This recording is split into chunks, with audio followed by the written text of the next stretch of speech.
Hi everyone, welcome back to another video. Cook with Comaliல Sivaangi cook பண்ண வெண்ணெய் புட்டு recipe எப்படி செய்யறதுன்னு பார்க்கலாம்.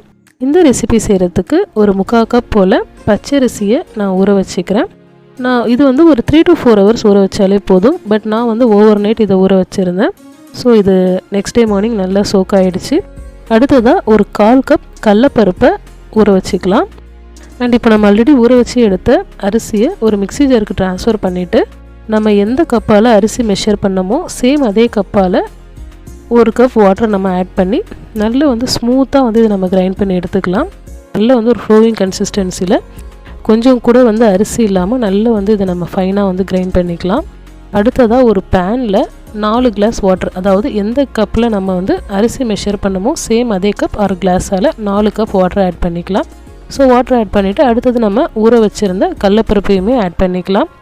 இப்போது இதில் லைட்டாக வந்து பபுள்ஸ் வர ஆரம்பிக்குது இல்லையா, இந்த ஸ்டேஜில் ஃப்ளேமை வந்து நம்ம சிம்மில் வச்சுட்டு கிரைண்ட் பண்ணி வச்சுருக்கிற இந்த அரிசி மாவு வந்து நம்ம இதில் ஆட் பண்ணிக்கலாம். இப்போ இதை நம்ம கைவிடாமல் கிளறிக்கிட்டே இருக்கணும். ஏன்னா வந்து இது அரிசி மாவுங்கிறதால அடிப்பிடிக்கிறதுக்கான சான்சஸ் அதிகமாக இருக்குது.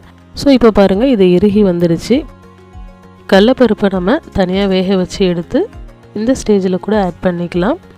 அண்ட் இப்போ வந்து இதில் ஃப்ளேவருக்காக 4 ஏலக்காயை தட்டி ஆட் பண்ணிக்கலாம்.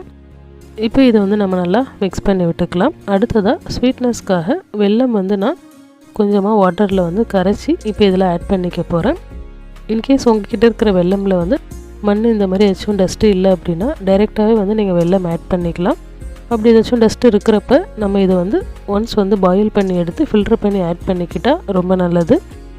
நமக்கு எந்த அளவுக்கு ஸ்வீட்னஸ் வேணுமோ அந்த அளவுக்கு நம்ம ஜாகரியோட அளவை வந்து இன்க்ரீஸ் பண்ணிக்கலாம்.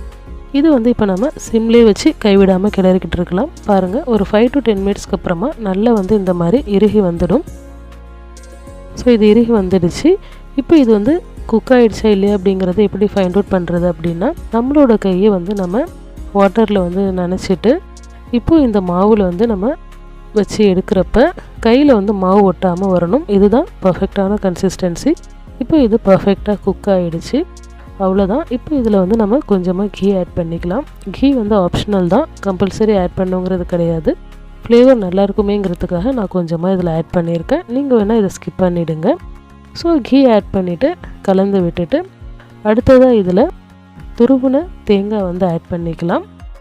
அவ்வளோதான். ரொம்ப சிம்பிளாக ஒரு 4 இன்க்ரீடியன்ட்ஸ் வச்சு இந்த ரெசிபி வந்து செஞ்சு முடிச்சாச்சு. ரொம்ப பாரம்பரியமான வெண்ணெய் புட்டு ரெசிபி ரெடி ஆகிடுச்சு. இந்த ரெசிபியை நீங்கள் ட்ரை பண்ணி பார்த்துட்டு உங்களோட ஃபீட்பேக் என்கிட்ட கமெண்ட்டில் ஷேர் பண்ணிக்கோங்க.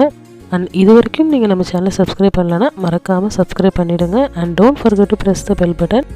தேங்க்ஸ் ஃபார் வாட்சிங்.